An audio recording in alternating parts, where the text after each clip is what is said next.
harías tú? ¿Qué harías tú? Si solo tuvieras 24.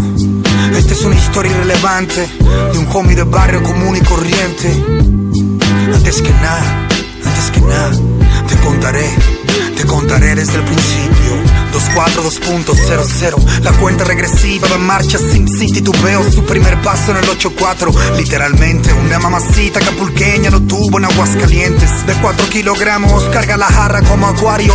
Es el soldado en el calendario.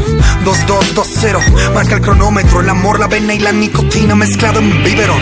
7 vecinos, llegó muy temprano el niño. Se explica el acné y el cambio de voz a los 25. El primer paso, literalmente, sabe lo que se siente. Que mamá moje un cable y que le dé con ese. Ya no quiero que me pegues, mami. Perdóname, me duele mucho, mami. Después la pedrada, después con las ramas, después con más ganas, después con la vara y tibia cicatrizada.